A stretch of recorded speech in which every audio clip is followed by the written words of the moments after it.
The mission: take back the White House. The issue: fixing the economy. We're live in Michigan, a state bruised and battered by the Great Recession. A snapshot of America's pain. Massive unemployment. Foreclosures in every neighborhood. Empty factories littering the landscape. Michigan, a state rescued from the brink by a controversial bailout costing U.S. taxpayers billions. But today, the Motor City is on the long road to recovery. The Big Three back in the black. The state beginning to restore the roar. Tonight, the candidates come here to face off and face the nation. What is their plan to jumpstart the American economy? What will they do if faced with another crippling financial crisis? And how will they deal with the growing unrest across America? A nation of hope, a nation of opportunity, a nation asking questions. Tonight, the best team in business will press for answers. Nothing is off limits when it comes to your money, your vote.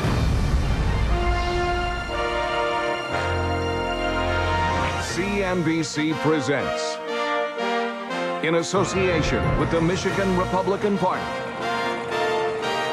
Your Money, Your Vote, the Republican Presidential Debate. Live from the campus of Oakland University in Rochester, Michigan.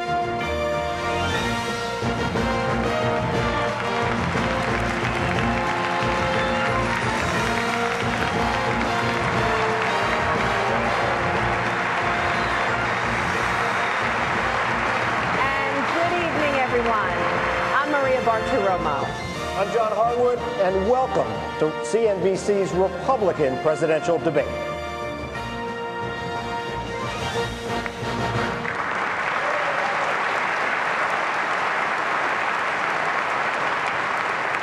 Tonight, we are here in the great state of Michigan for a debate that will focus almost exclusively on the economy and how to fix the financial problems of our country. On the stage tonight, from left to right, Senator Rick Santorum.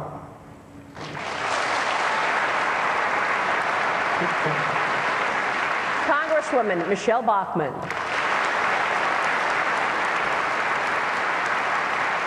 Speaker Newt Gingrich. Governor Mitt Romney. Mr. Herman Cain.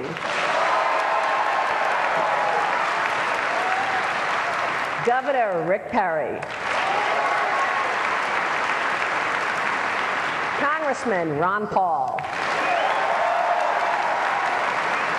And Governor Jon Huntsman.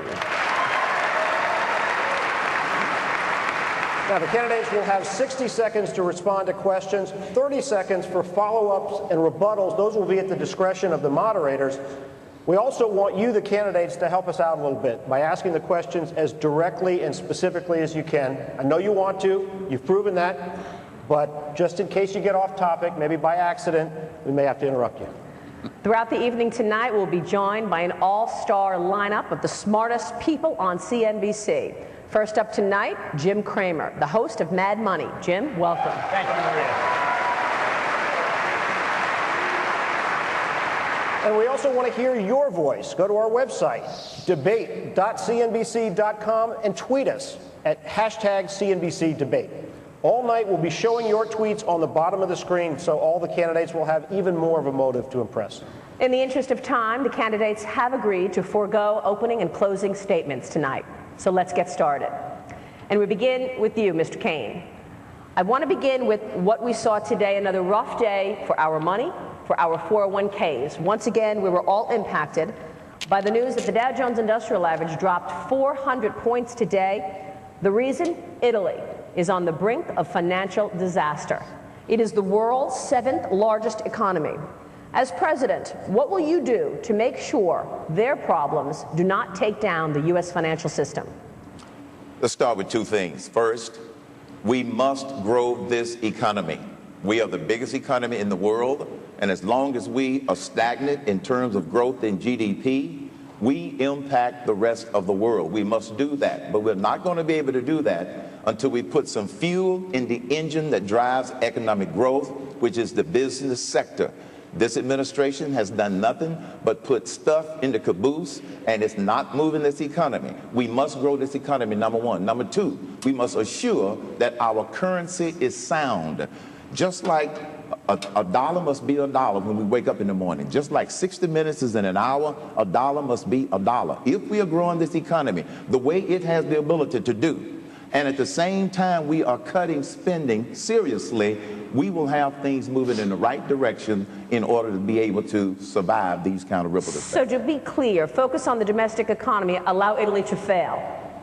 Focus on the domestic economy or we will fail. So yes, focus on the domestic economy first. There's not a lot that the United States can directly do for Italy right now because they're really way beyond the point of return that we as the United States can save them. Governor Romney, should we allow Italy to fail?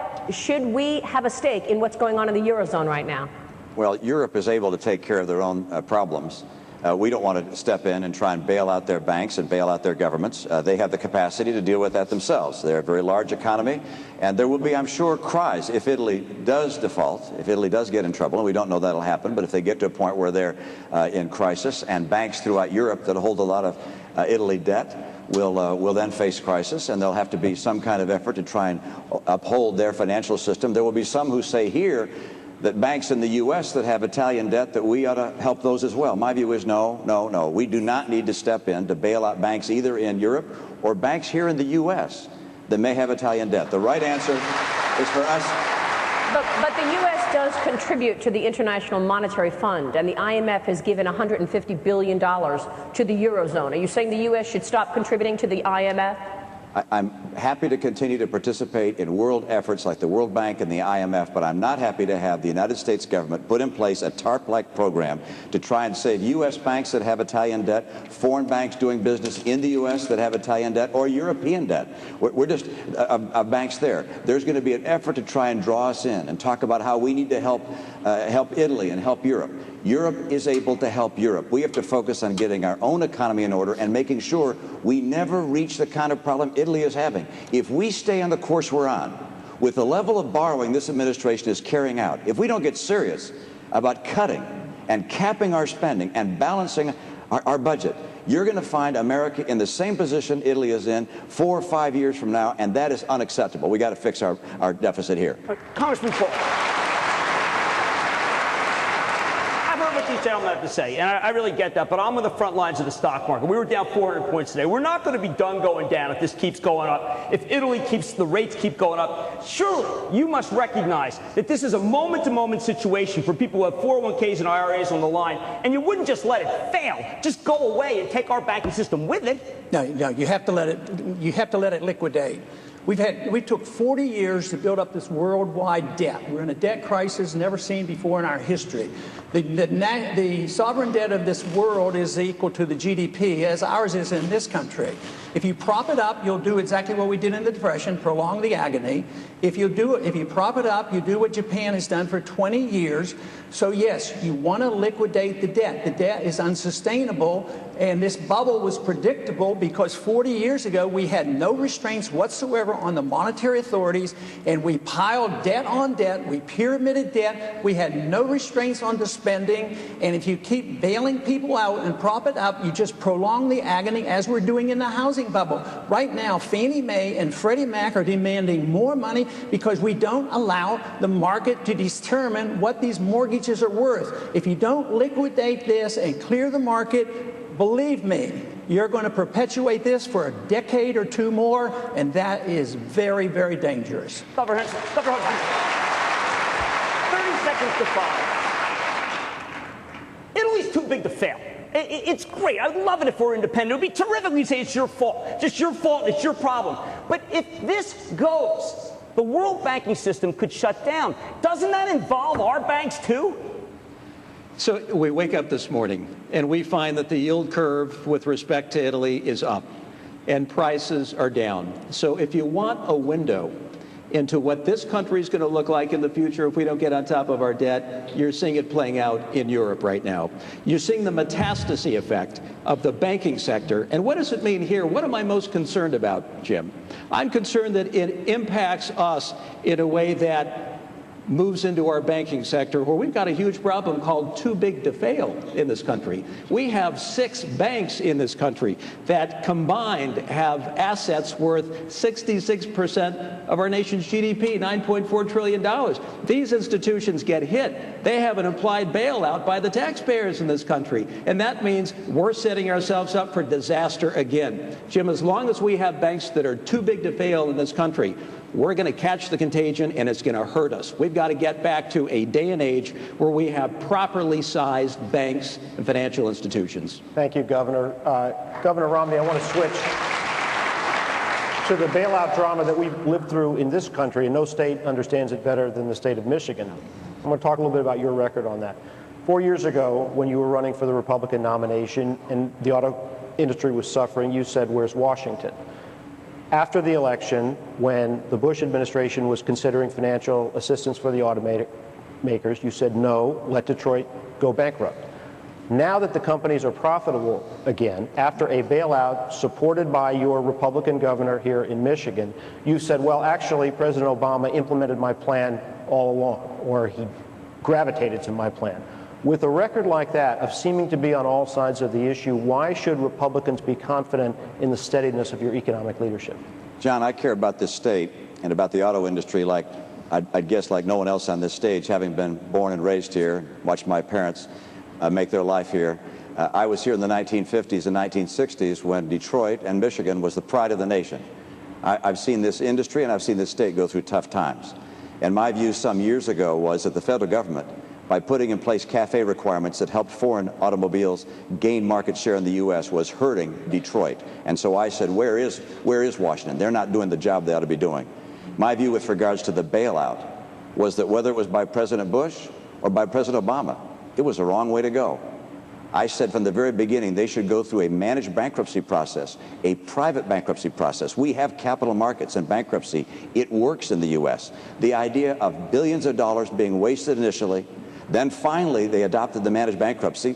I was among others that said we ought to do that. And then after that, they gave the company to the UAW, they gave General Motors to the UAW, and they gave Chrysler to Fiat. My plan, we would have had a private sector bailout with the right private sector restructuring and bankruptcy, with the private sector guiding the direction, as opposed to what we had with government playing its heavy hand. Governor, let me follow up, because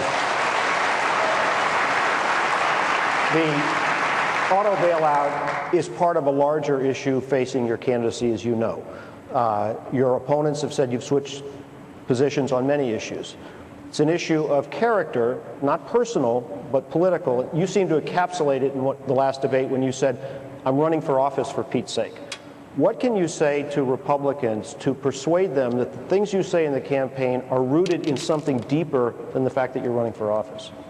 John, I think people know me pretty well, particularly in this state, in the state of Massachusetts, New Hampshire that's close by, Utah where I served in the Olympics.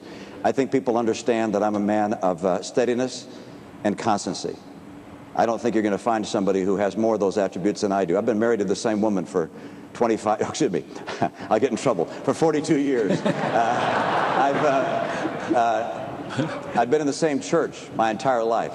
I worked at one company, Bain, for 25 years, and I left that to go off and help save the Olympic Games.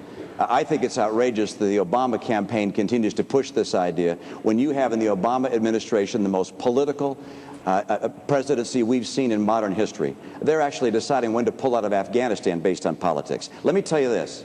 If I'm president of the United States, I will be true to my family, to my faith, and to our country, and I will never apologize for the United States of America. That's my belief.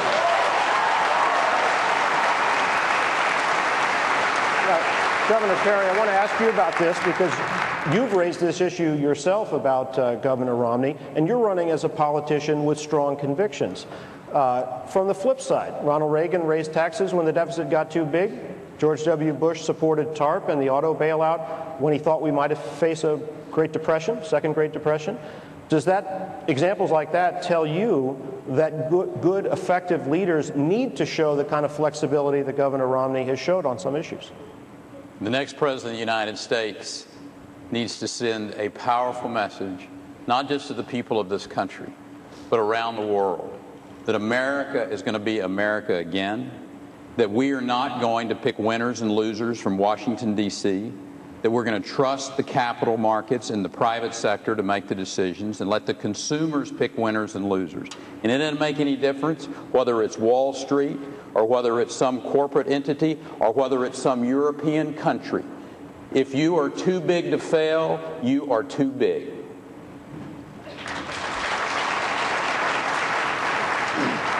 Speaker Gingrich, Federal Reserve Chairman Ben Bernanke has called unemployment in this country a national crisis due to the amount of days people are out, months that people are out of work, and the number of people out of work. Many of you have come up with tax reform plans. Why is tax reform the path to job creation? And if it's not the only path, what else can you implement to get people back to work? Well, first of all, I think Ben Bernanke is a large part of the problem and ought to be fired as rapidly as possible.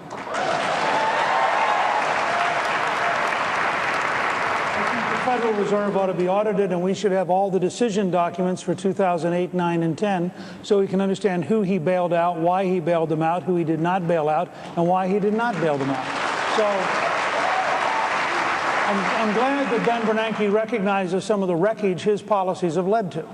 The reason we follow, I think most of us, are for tax policies that lead to jobs is because we've had two cycles in my lifetime, Ronald Reagan and the Contract with America, both of which had the same policy. Lower taxes, less regulation, more American energy, and have faith in the American job creator as distinct from a Saul Alinsky radicalism of higher taxes, bigger bureaucracy with more regulations, no American energy, as the president announced again today in his decision on offshore, and finally, class warfare. So I would say that all of us on this stage represent a dramatically greater likelihood of getting to a paycheck and leaving behind food stamps than does Barack Obama. Congressman Bachmann, same question to you. How can you create jobs as quickly as possible?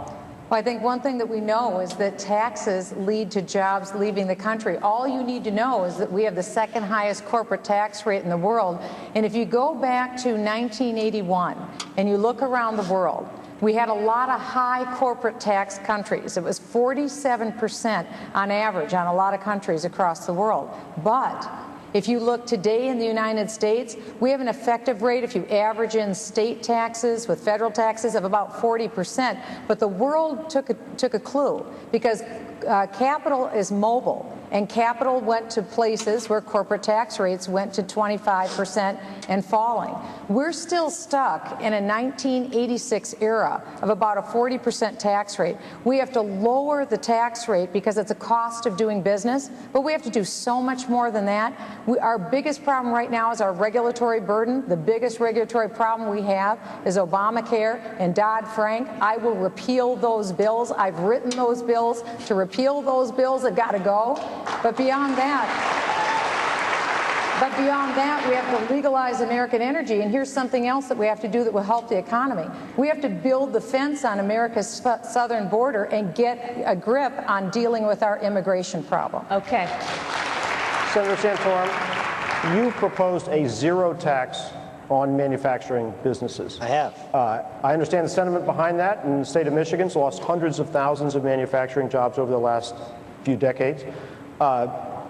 Isn't that the kind of distortion in the tax code that people want to get away from in order to get rates down? Flatter, simpler, fairer. I think getting a rate down to zero is pretty far down. That's good. But it's down for the manufacturing industry as opposed to people doing other things. Isn't that picking winners and losers? It's down for a sector of the economy, not picking an individual winner or loser. It's down for an entire sector of the economy that we're getting our hat handed to us by losing jobs. We see that here in Michigan. We see it across this country. And the reason is government has made us uncompetitive. We need to compete on taxes. We need to compete on regulations. We need to repeal Obamacare. Obamacare. We need to, I've said I'm going to repeal every single Obama-era regulation that costs businesses over $100 million. We'll repeal them all. We'll send a very clear message out to manufacturers in this country and all over the world that America will compete. Some have suggested we need to go into a trade war with China and have tariffs. That just taxes you. I don't want to tax you. I want to create an atmosphere where businesses and manufacturers can be profitable.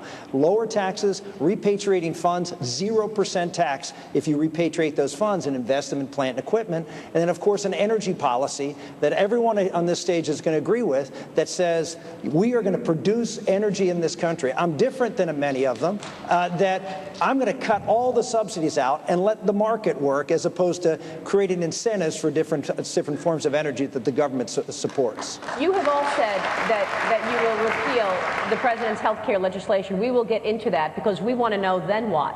What is the plan once you repeal Obamacare? But first, Mr. Cain, the American people want jobs, but they also want leadership.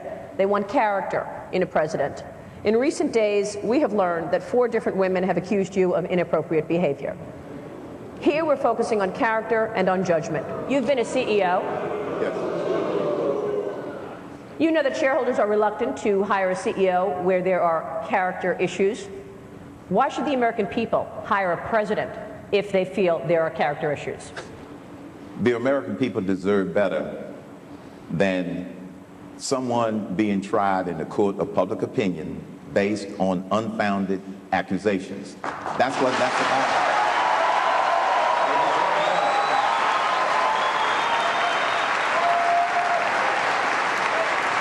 And I value my character and my integrity more than anything else.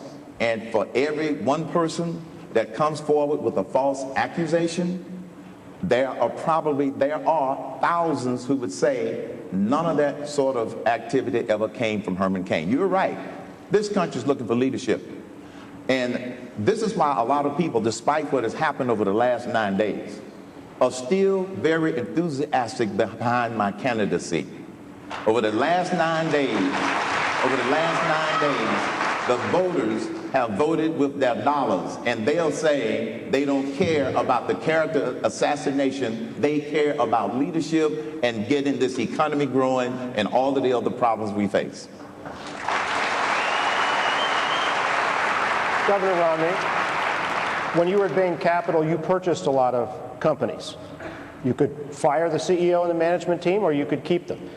Would you keep a CEO? Are you persuaded by what Mr. Cain has said? Would you keep him on if you had bought his company?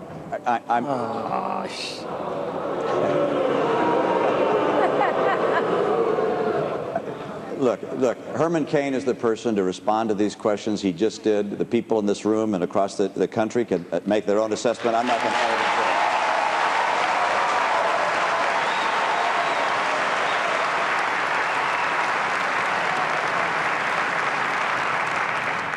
Governor Huntsman, let me switch back to the economy.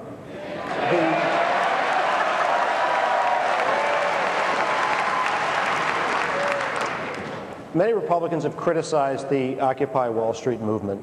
But we had an NBC News Wall Street Journal poll this week that showed a large proportion of the American people, 76%, said they believe there's something wrong with our economy that tilts toward the wealthy at the expense of others. Do you consider something wrong with the structure of our economy and the income inequality that it produces? Is that something government should do something about, and if so, what? Let me just say that I want to be the president of the 99%. I also want to be the president of the 1%. This nation is divided, and it's painful, and it is unnatural for the most optimistic blue sky people this world has ever known. We are problem solvers. When I hear out the people who were part of the Wall Street protest, I think, thank goodness we have the ability to speak out. I might not agree with everything they say. I don't like the anti-capitalism messages. But I do agree that this country is never again going to bail out corporations. I do agree. Thank you. I do agree that we have blown through trillions and trillions of dollars with nothing to show on the balance sheet but debt, and no uplift in our ability to compete, and no addressing our level of unemployment.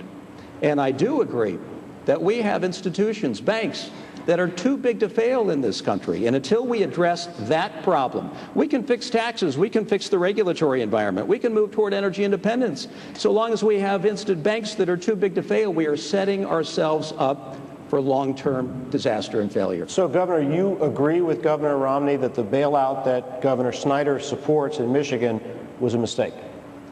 The bailout here in the auto sector, $68 billion worth. We're going to end up footing a bill, Governor Snyder knows that, of probably $15 billion when all is said and done. I don't think that's a good use of taxpayer money.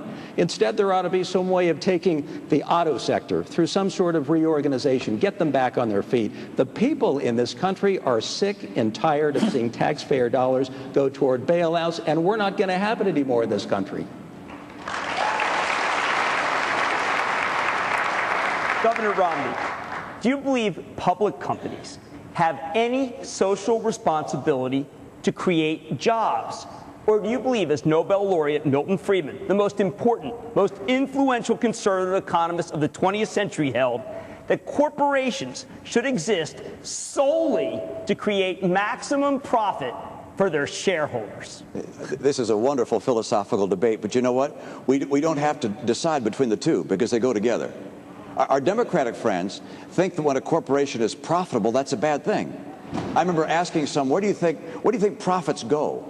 When you hear that a company's profitable, where do you think it goes? And they said, well, to pay the executives, their big bonuses. I said, no, actually, none of it goes to pay the executives. Profit is what's left over after they've all been paid. What happens with profit is that you can grow the business. You can expand it. You add working capital and you hire people. The right thing for America is to have profitable enterprises that can hire people. I want to make American businesses successful and thrive. What we have in Washington today is a president and an administration that doesn't like business, that somehow thinks they want jobs, but they don't like businesses. Look, I want to see our businesses thrive and grow and expand and be profitable. I want to see more hiring. I like jobs. Governor Carney, 30 seconds to you. Do you think that companies can both be profitable and be able to create jobs? Do you think it's a dichotomy? Do you think they can do it? They better be, and that's the reason the tax plan that I laid out, a 20% flat tax on the personal side and a 20% corporate tax rate, that will get people working in this country. We need to go out there and stick a big old flag in the middle of America that says, open for business again. Mr. Speaker, how about to you? Can corporations do both?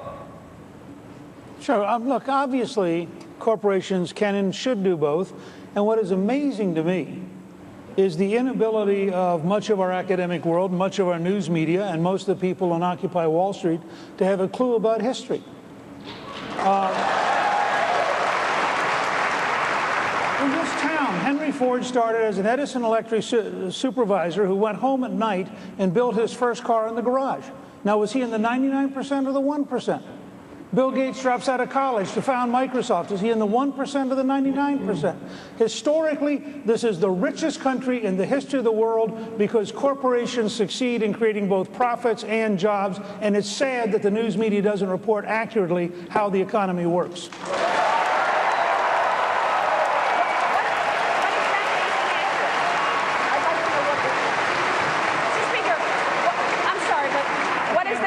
What is the media reporting inaccurately about the economy? What? What is the media reporting inaccurately about the economy? I love humor disguised as a question. That's terrific. I have yet to hear a single reporter ask a single Occupy Wall Street person a single rational question about the economy that would lead them to say, for example, who's going to pay for the park you're occupying if there are no businesses making a profit?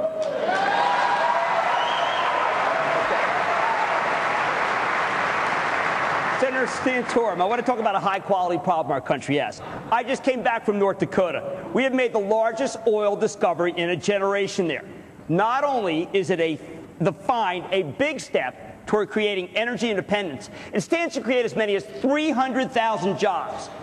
But what the guys tell me up there is that they can't handle the rush without federal help. Would you favor incentives to get workers and businesses to where the jobs are to support this boom?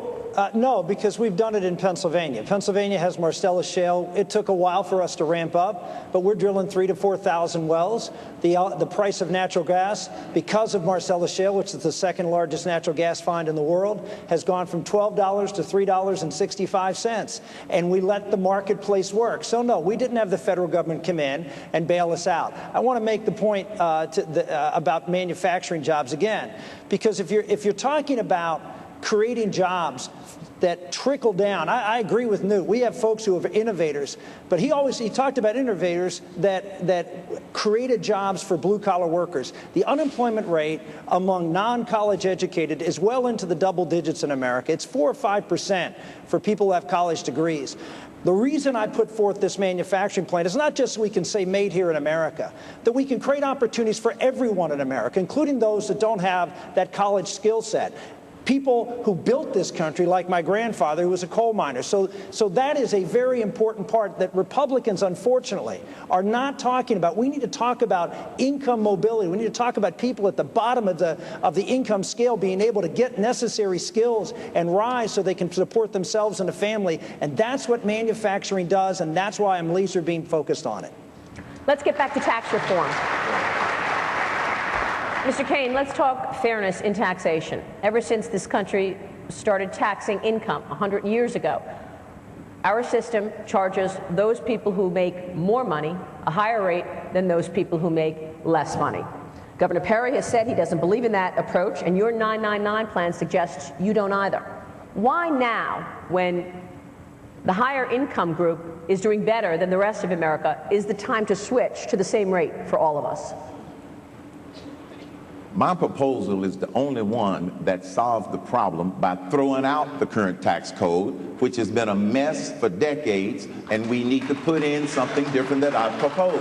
999. It satisfies 5 simple criteria. It is simple. The complexity costs us $430 billion a year. It is transparent. People know what it is. There are thousands of hidden sneak taxes in the current tax code. That's why I want to throw it out. It is fair. The reason it's fair is because of the definition in Webster, which says everybody gets treated the same, all businesses get treated the same, not having Washington, D.C. pick winners and losers. This is why I have proposed a bold plan of 999, 9% business flat tax, 9% tax on personal income, and a 9% national sales tax. It treats everybody the same, and it will boost this economy. How do you ensure that when the government needs more revenue, that the sales tax doesn't go up and that plan doesn't turn into 19? Tax codes do not raise taxes. Politicians do. And as long as it's visible, the people will hold the politicians' feet to the fire. It's not the code that raises taxes. It's the politicians. Because the approach 999 will be very visible, the American people are going to hold the rates at 9. Governor Romney, Mr. Cain's got a flat tax. Rick Perry's got a flat tax. Congresswoman Bachmann is talking about a flat tax.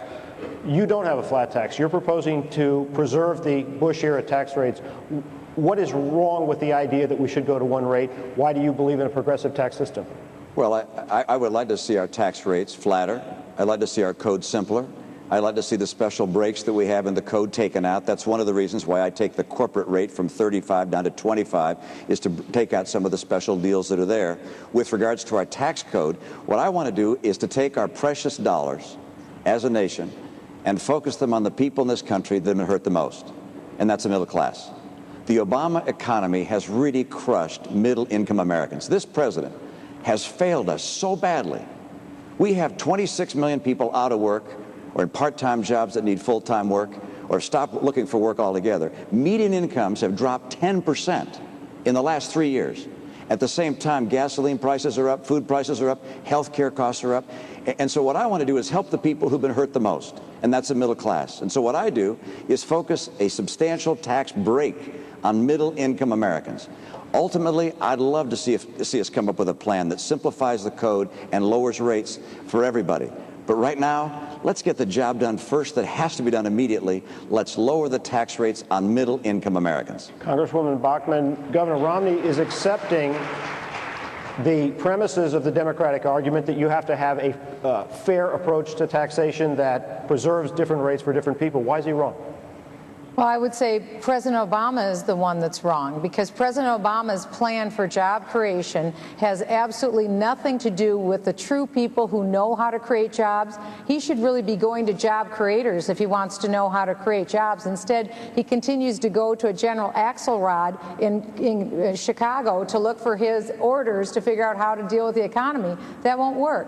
We know what needs to be done. We have a real problem. When you have 53% of Americans paying federal income taxes, but you have 47% of Americans who pay no federal income taxes, you have a real problem. And that's why in my tax plan, I have everyone paying something, because everyone benefits by this magnificent country. So even if it means paying the price of 2 Happy Meals a year, like $10, everyone can afford to pay at least that. And what it does is create a mentality in the United States that says that freedom is free. But freedom isn't free. We all benefit. We all need to sacrifice. Everybody has to be a part of this tax code. Congressman Ron Paul, you have said you want to close down agencies. Tell us about your tax plan, as well as closing agencies, federal agencies. Where do those jobs go? Well, eventually they go into the private sector. They don't all leave immediately when the plan goes into the effect. But what my plan does is it addresses taxes in a little different way. We're talking about the tax code, but that's the consequence, that's the symptom. The disease is spending. Every time you spend, spending is a tax. We tax the people, we borrow, and then we print the money, and the prices go up, and that is a tax. So you have to address the subject of spending. That is the tax. That is the reason I go after the spending. I propose in the first year, cut $1 trillion out of the budget in 5 departments. Now, the other thing is that you must do, if you want to get the economy going again, is you have to get rid of price fixing. And the most significant price fixing that goes on, that gave us the bubble, destroyed the economy, and is preventing this from coming out, is the price fixing of the Federal Reserve, manipulating interest rates way below market rates. You have to have the market determine interest rates if you want a healthy, viable economy. So you think the economy would be stronger if interest rates were higher right now? You would have more incentive. You would take care of the elderly. They get cheated. They get nothing for their CDs. Why cheat them and give the banks loans at 0%, and then they loan it back to the government at 3%? They're ripping us off at the expense of those on fixed incomes and the retirees. Even though higher interest rates would make it much more expensive to borrow mortgages, borrow. Well, what you want is the market to determine this. Whoever thought that one person, the Federal Reserve Board chairman, knows what the money supply should be? Just in the past 6 months, M1 has gone up at the rate of 30%. That spells inflation. That spells lower standard of living and higher prices. And watch out, they're coming. Yep. We are just getting started tonight. When we return, how will the candidates breathe a new life into the lifeless housing market? Plus, the view of the economy from the corner office. I think that we're in serious trouble. Business people are struggling. The problems in the economy didn't arrive in 20 minutes, and they won't be resolved in 20 minutes. The most important economic issue of concern to me is lack of leadership in government and the lack of any focus on building confidence both with consumers and the business community. So how are the candidates going to turn things around? CNBC's Republican presidential debate will be right back. Stay with us.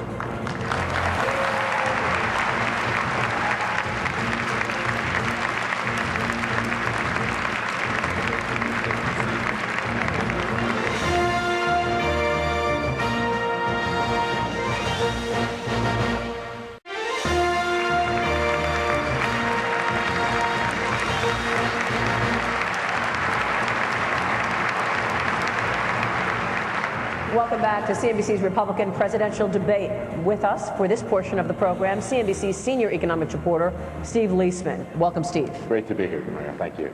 Most economists agree that there can be no economic recovery without a recovery in housing. American families have lost some $7 trillion in home value in the last 5 years. Right now, 4 million people are behind on their mortgage or in foreclosure. 25% of homeowners owe more to the banks than their house is actually worth. Governor Romney has said that the government should let the foreclosure process play out so that the housing market can recover and the free markets can work. Speaker Gingrich, is Governor Romney right?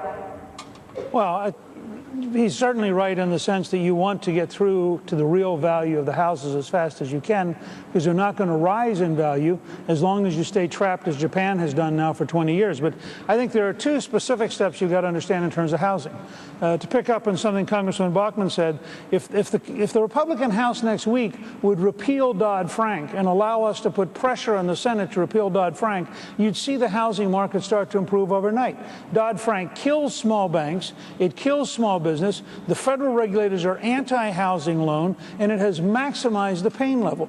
You could also change some of the rules so that it'll be easier to do a short sale where the house is worth less than the mortgage than it is to do a foreclosure. Today, the banks are actually profiting more by foreclosing than by encouraging short sales. But in the long run, if you want the housing market to come back, the economy has to come back. When you're at 4% unemployment, you suddenly have a dramatic increase in demand for housing. When you're at 9% plus unemployment, it's hard to get the housing market to come back. Governor Romney, respond in 30 seconds. Not one of your 59 points in your economic plan mentions or addresses housing. Can you tell us why? Yeah, because it's not a housing plan, it's a jobs plan. And the right way to get...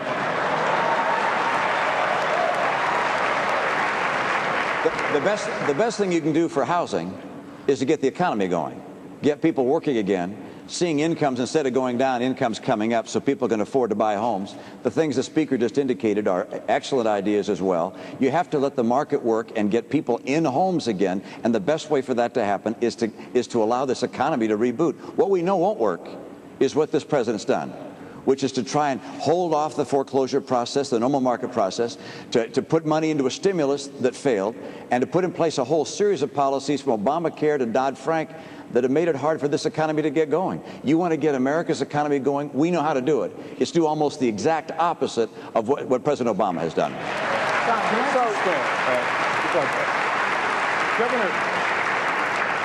Governor Romney, we've created 2.7 million jobs since February 2010. Over that period of time, the housing market has continued to decline. We're at 2003 price levels now. If we keep going the way we're going, in 4 or 5 years, we'll be at 1999 price levels. The $7 trillion figure that Maria mentioned could almost double. Are you willing to let that happen in America? And exactly what would you do instead? Would you decide to have the federal government go out and buy all the homes in America? That's not going to happen in this country. Markets work. When you have government play its heavy hand, markets blow up and people get hurt. And the reason we have the housing crisis we have is that the federal government played too heavy a role in our markets. The federal government came in with Fannie Mae and Freddie Mac, and Barney Frank and Chris Dodd told banks they had to give loans to people who couldn't afford to pay them back. And so our friends in Washington today, they say, oh, if we got a problem in housing, let's let government play a bigger role. That's the wrong way to go. Let markets work, help people get back to work, let them buy homes. You'll see home prices come back up if we allow this market to work. But Governor Perry, every quarter I get to report the GDP figures, and it's a negative number for housing, and we've lost some 2 million construction jobs. Housing creates jobs as well, doesn't it? Not a negative number in Texas, and one of the reasons is because we have put policies into place that follow my plan to get America back working again. Okay, so translate that plan to America. When you look at what I've laid out, whether it's the energy side and getting the energy industry going, and Rick Santorum is absolutely correct on that, is let's get our energy industry freed up, federal lands, federal waters, pull back all of those regulations. Everybody on this stage understands it's the regulatory world that is killing America. The tax side of it, yeah, have a flat tax. Have a corporate flat tax in there as well. But the real issue facing America are regulations. It doesn't make any difference whether it's the EPA or whether it's the federal banking, the Dodd-Frank or Obamacare. That's what's killing America. And the next president of the United States has to have the courage to go forward, pull back every regulation since 2008, audit them for one thing. Is it creating jobs or is it killing jobs? And if that regulation is killing jobs, do away with it. Congresswoman Bachmann? Governor Cain. In one of the last debates, you were asked what you would do about foreclosures, and you told moms to hang on.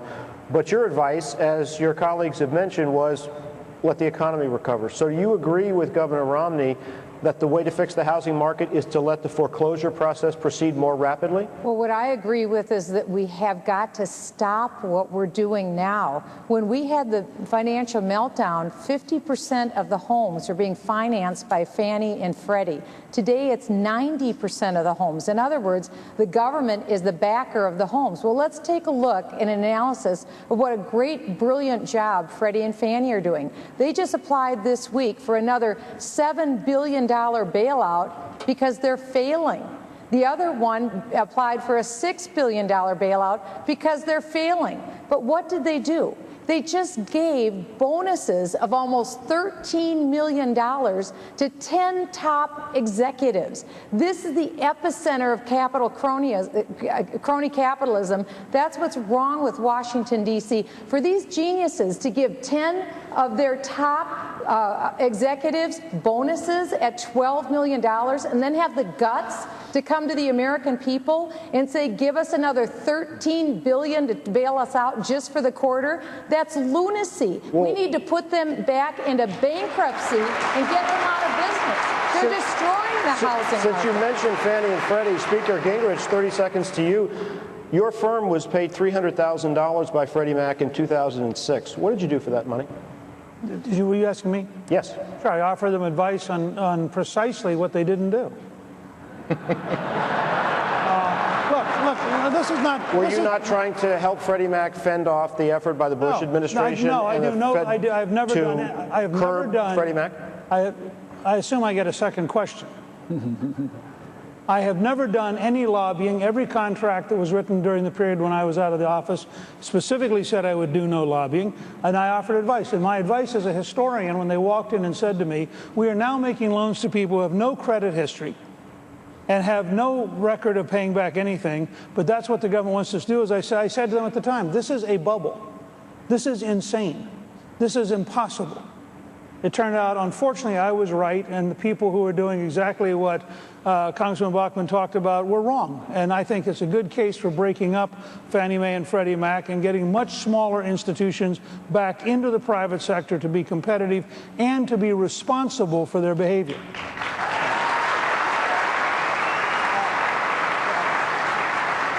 Mr. Cain, the government-sponsored entities, Fannie Mae and Freddie Mac, as Congresswoman Bachmann said, now underwrite or guarantee 90% of the home financing in this country.